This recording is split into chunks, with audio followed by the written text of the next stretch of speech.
Let me ask you something. Have you ever found yourself sitting there, staring at your phone, wondering why he suddenly stopped putting in effort? Like one minute he's all into you, texting you good morning, making plans, hyping you up, and the next, cold, distant, dry. And you're left asking yourself, did I do something wrong? You didn't. But I know that feeling, that pit in your stomach when someone you cared about starts treating you like you're just an option, like you're convenient when it works for them, but disposable when it doesn't. And you start questioning yourself. Maybe I was too available.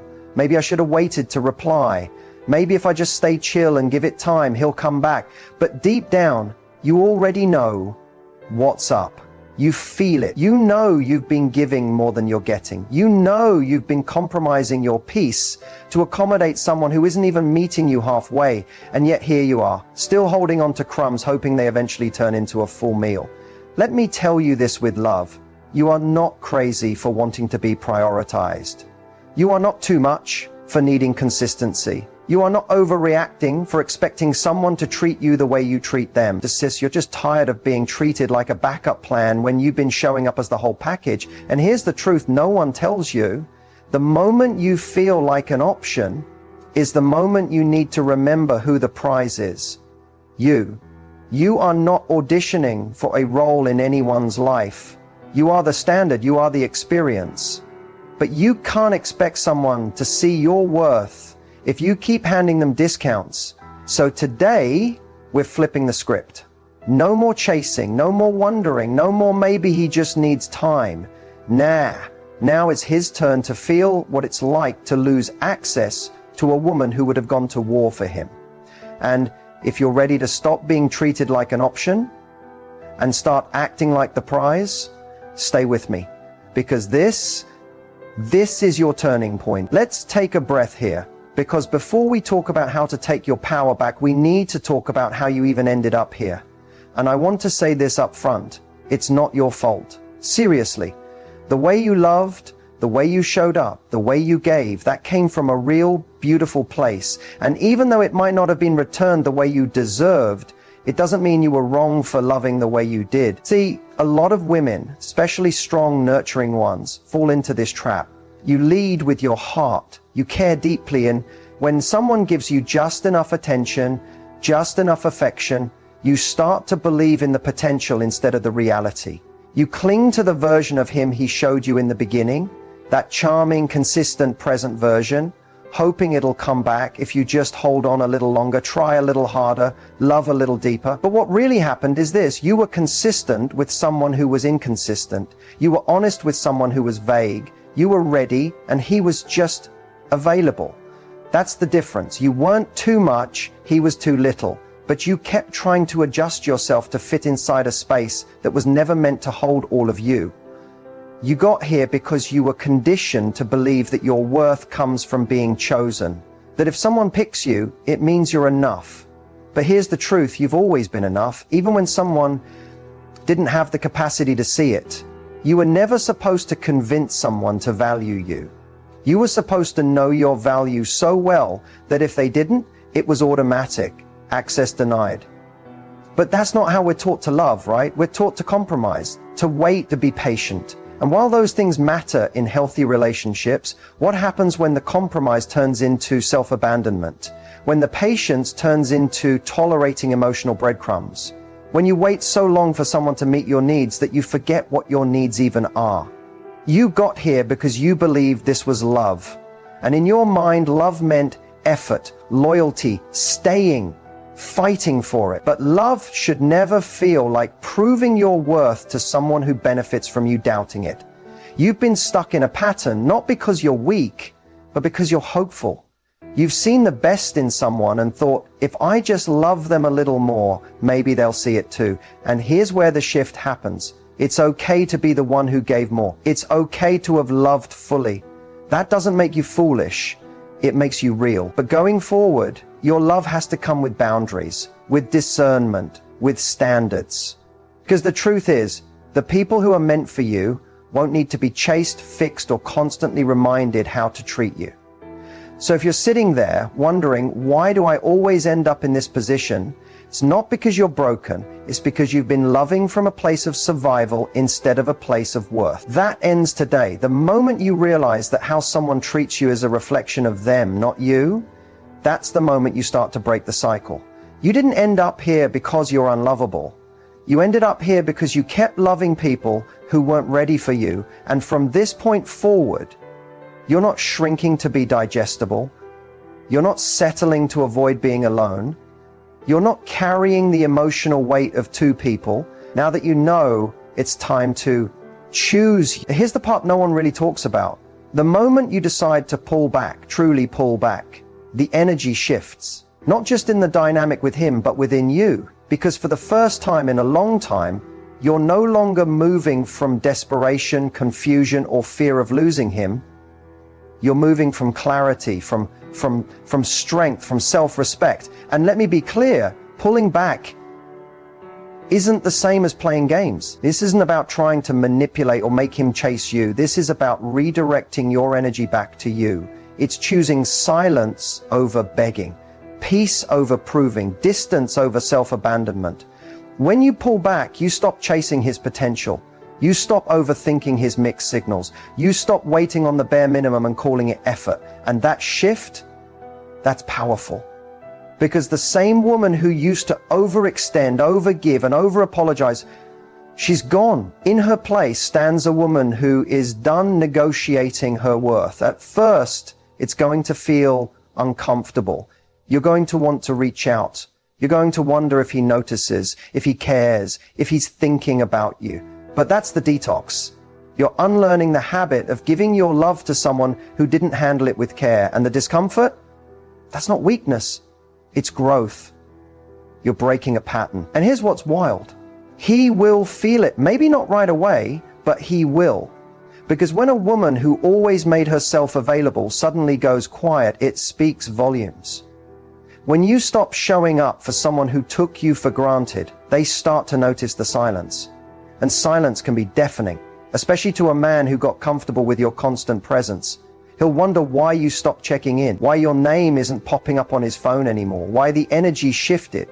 And whether he says it or not, that absence creates space for realization, for reflection, and sometimes even regret. But whether he comes back or not, that's not even the point. Because this isn't about punishing him. This is about reclaiming yourself. The moment you stop pouring into someone who only took, you begin pouring into your own healing. You start seeing yourself through a new lens, not as someone who's hard to love, but as someone who is no longer willing to beg for what should be freely given. You get your time back, your emotional energy, your peace. You remember what it feels like to wake up and not immediately check your phone for his name, to eat, breathe, sleep, and exist without waiting for a response that never came fast enough. You start to fall back in love, not with him, but with you. And here's where the real power lies. When you pull back, you're not just shifting the dynamic, you're changing the story. You're no longer the girl waiting to be chosen. You're the woman who chooses herself. You're no longer asking, why doesn't he want me? You're asking, why did I ever settle for so little when I give so much? And let me tell you something. The version of you that comes out on the other side of this, she's magnetic. She doesn't chase. She attracts. She doesn't tolerate. She commands. Because when a woman reclaims her energy, that's when she becomes unreachable to anything less than she deserves. So if you're in that in-between space right now, where you're pulling back, but it still hurts, stay there. Keep going. That discomfort, that's your rebirth. That's your glow up in progress. You're not losing anything. You're getting. Let's talk about the power of no contact. Not let me ignore him to see if he notices. Not I'll wait for him to text first, but I'll still stalk his socials. I mean real, intentional, boundary-driven no contact. The kind that protects your peace, accelerates your healing, and puts your power back where it belongs, in your hands. Because here's the thing. Silence is not weakness. Distance is not bitterness. No contact isn't about getting back at him. It's about getting back to you. When you go no contact, you're not just cutting communication. You're cutting the emotional cord that's been draining you. You're saying, I refuse to keep participating in something that confuses me, hurts me, or keeps me stuck. And that is powerful. At first, it will feel like withdrawal, especially if you were used to him being a part of your daily routine. You'll reach for your phone out of habit. You'll hear a song that reminds you of him. You'll remember something you wanted to tell him. And in that moment, you'll be tempted to break it, to send the hey text, to accidentally watch his story, to check if he's still following you. But I want you to pause, because every time you don't reach out, you're building a new version of yourself. One that doesn't depend on someone else's attention to feel whole. One that doesn't need closure from someone who couldn't give you clarity in the first place. And let's talk about what no contact does on his side. When a woman who was once available, nurturing, forgiving, suddenly becomes silent, it's a wake-up call. Men are not used to silence from a woman who once cared deeply. They're used to second chances, long paragraphs, late-night calls, and emotional labor they never earned. When that stops, the silence speaks for you. It says, I'm not angry, I'm just done. It says, you no longer have access to me, not because I hate you, but because I finally love me. That's when he starts to feel it. The absence, the weight of what he lost, not because you're playing games, but because he took for granted something real, and now it's gone. But the biggest advantage of no contact isn't about what he feels. It's about what you finally get to feel. Clarity, peace, and emotional detox. Every day you hold that boundary, you remember who you were before the heartbreak. You get to hear your own voice again, not the one that was constantly questioning if you were enough. You'll notice your energy starts to come back. Your joy returns in pieces. You'll laugh again. You'll get inspired again. You'll realize that life is still full of magic even without him in it. And one day, without even trying, you'll think about him and feel nothing. That's when you'll know that no contact wasn't about making him suffer. It was about setting yourself free. This isn't about silence for revenge. It's about silence for recovery, for protection, for growth. Because not everyone deserves access to your softness, your presence, your energy. And when you go no contact, you send a very clear message. Not to him, but to yourself. I choose me this time. So if you're deep in the no contact phase right now, keep going. Don't break it. Don't chase. Don't check. He knows what he did. He's feeling it in ways he'll never admit out loud. And even if he doesn't, that's not your problem anymore. Because the version of you who's committed to her healing, she's not looking back. Now that you've gone no contact, you're probably facing the hardest part. Not the silence between you and him, but the noise inside your own mind. The thoughts that whisper, what if I was the problem? What if he changes for someone else? What if I just waited a little longer? That's why this next step is so important, rewiring your mindset. See, most of us were taught to chase love. We were conditioned, sometimes from childhood, to associate love with proving, earning, and fixing. If you grew up learning that love had to be fought for, that love came with conditions, or that your worth was tied to someone else's approval, then it makes sense why letting go feels so unnatural. But just because something feels familiar doesn't mean it's healthy. And just because someone didn't love you right doesn't mean you're unlovable. Rewiring your mindset starts with one core belief. You are not hard to love. Read that again. You are not too emotional, too needy, too intense, too difficult. You are not the reason he couldn't show up. He is. Because the right person won't be intimidated by your standards. They'll be inspired by them. But the wrong one, the one who benefits from your insecurities, he'll keep you in a loop of questioning yourself until you finally break free. So here's where the real work begins. Every time that old thought creeps in, the one that says, maybe if I looked different, maybe if I didn't catch feelings, maybe if I didn't care so much, you replace it actively, consistently, relentlessly. You say, no, I did my best with what I knew. I showed up with love. I communicated, I cared. That is not a weakness. And let's talk about guilt, because that's part of the rewiring too. Guilt will try to trick you into thinking you walked away too soon or gave up on someone who was just struggling. But ask yourself this: who was there for you when you were struggling in that relationship? Who supported you emotionally while you carried the entire connection? You're allowed to choose yourself without explaining why. You're allowed to leave when love stops feeling safe, supportive, and reciprocal. That's not giving up, that's growing up. That's emotional maturity. That's self-respect. Another important mindset shift: stop romanticizing potential. You didn't fall in love with him, you fell in love with the idea of him. You fell for his words, not his actions. You loved the version he showed in the beginning, not the version who left you confused, anxious, or second-guessing yourself.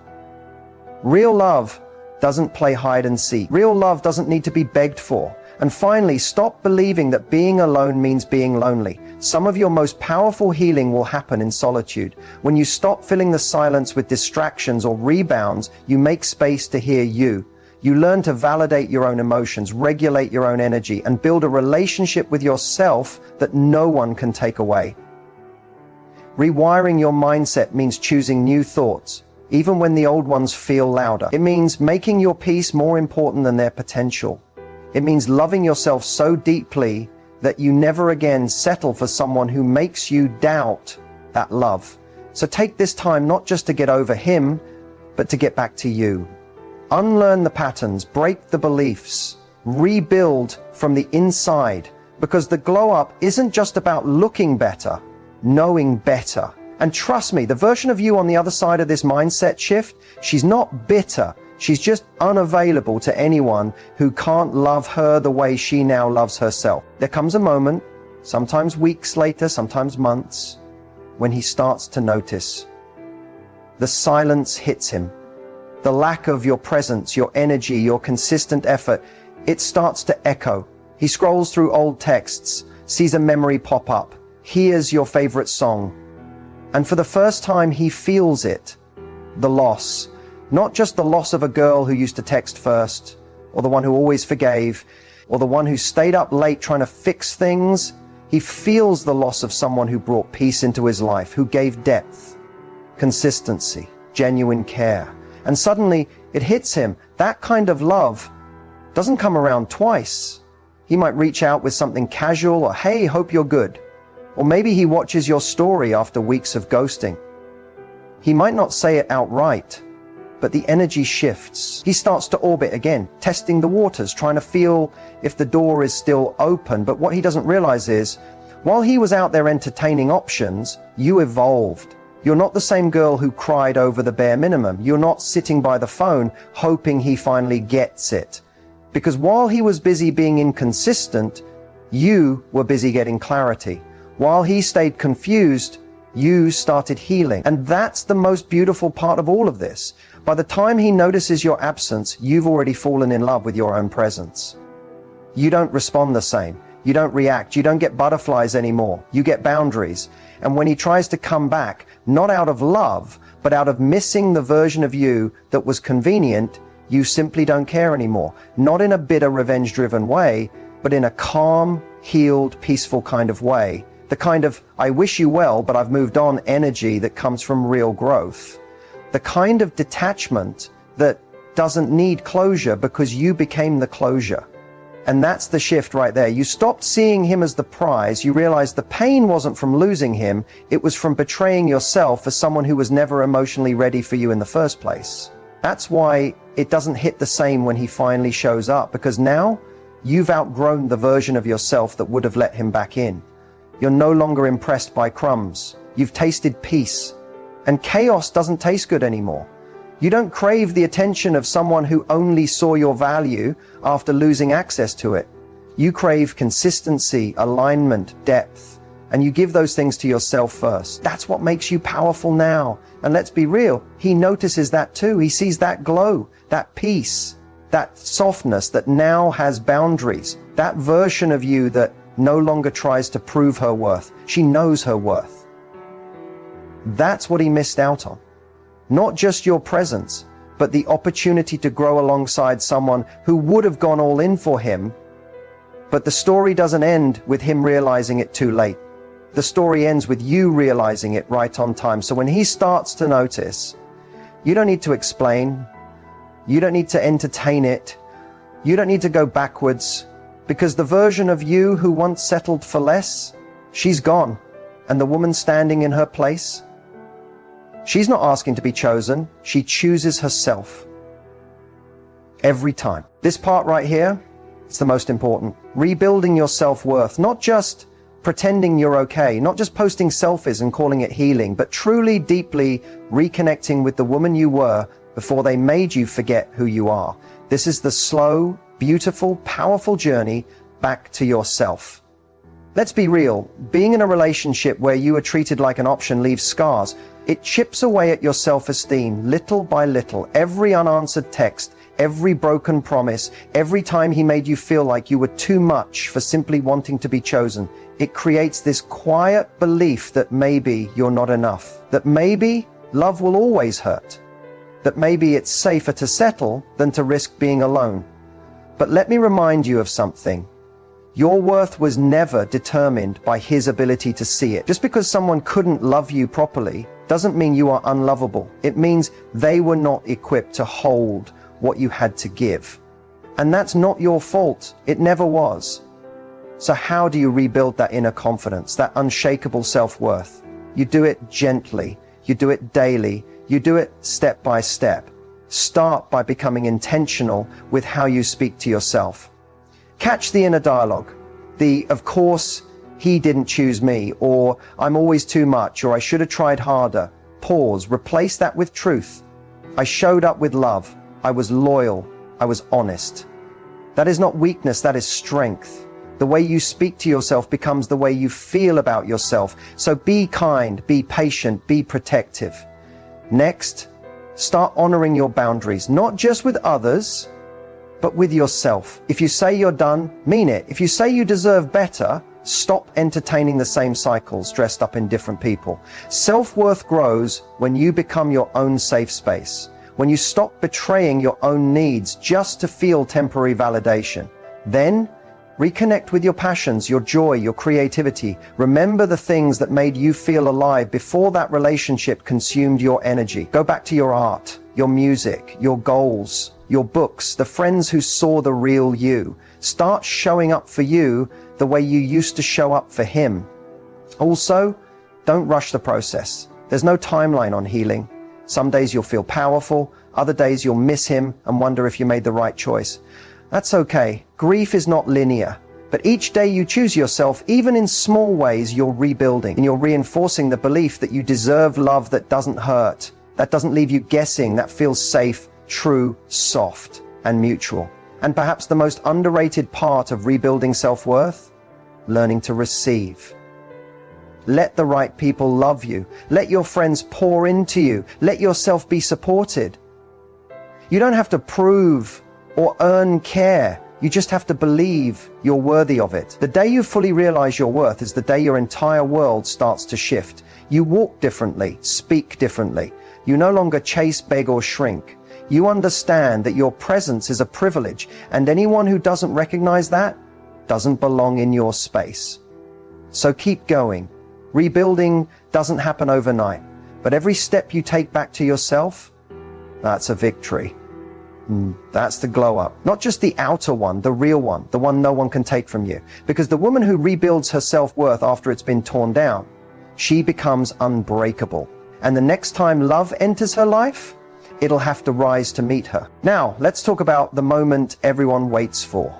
The glow up, not the one where you just get your hair done, post a fire pic and wait for him to slide back in. No, I'm talking about the real glow up, the one that happens deep within, the one that doesn't need an audience, the one they didn't see coming, and honestly, didn't deserve to witness. Because the truth is, when someone treats you like an option, they expect you to stay small. They expect you to stay hurt. They expect you to always be there, waiting, checking, hoping they change. They never expect you to outgrow the version of you that accepted their bare minimum. But that's exactly what you did. Your glow up started the moment you stopped explaining yourself. When you stopped trying to prove your worth to someone who never truly saw you. When you let go, not out of anger, but out of peace. That's when everything began to shift. They didn't see the late nights you cried in silence. They didn't see you rebuilding your confidence piece by piece. They didn't see you learning to fall back in love with yourself even when the world tried to make you believe you were too much, too emotional, too intense. They didn't see your healing, but they'll feel the results of it. Because your glow up isn't just about how you look. It's about how you carry yourself. It's the way your energy changes when you no longer seek validation. It's the way you walk into a room, not needing to be seen, but knowing you're worth being noticed. It's the power in your silence, the peace in your presence, the confidence in your standards. You're no longer that girl who settled for breadcrumb love.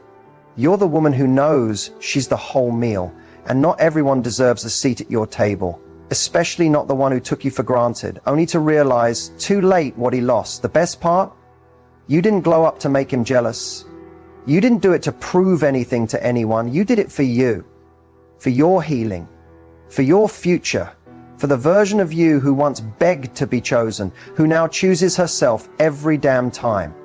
And while he might watch from a distance, liking a post here, sending a "you look good" DM there, it no longer moves you. Because when you truly glow up, you no longer seek closure, revenge, or even recognition. You just live fully, freely, unapologetically.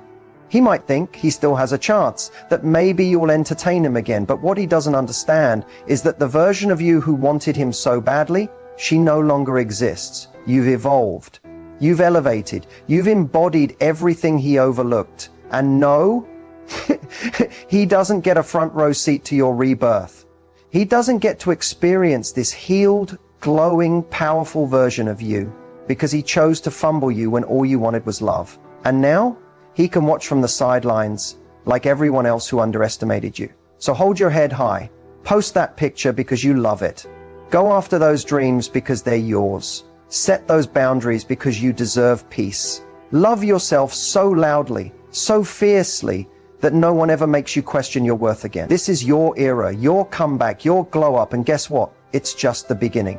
Because when a woman finally realizes who she is, there's no going back, and there's no stopping her. And if you made it this far, girl, I need you to hear me when I say this. You are not broken. You are not too much. You are not hard to love. You are a woman who is learning to love herself louder than the people who failed to love her right. And that is everything. This journey from being treated like an option to becoming the main character in your own life is not easy, but it's worth it, because once you rise from this, you'll never shrink again for anyone. If this video spoke to your heart, helped you see things clearer, or gave you that push to keep going, don't keep it to yourself. Hit that like button so more women like you can find this message. Subscribe if you want real, raw, empowering relationship advice that actually helps you heal and level up. And tell me in the comments, what part of your glow up are you most proud of so far? Let's hype each other up. This space is for us. Remember, he may have made you feel like you weren't enough, but the truth is he was never ready for someone like you. Your healing is the revenge. Your peace is the glow up. Your self-love is the real flex. Until next time, keep choosing you. Always.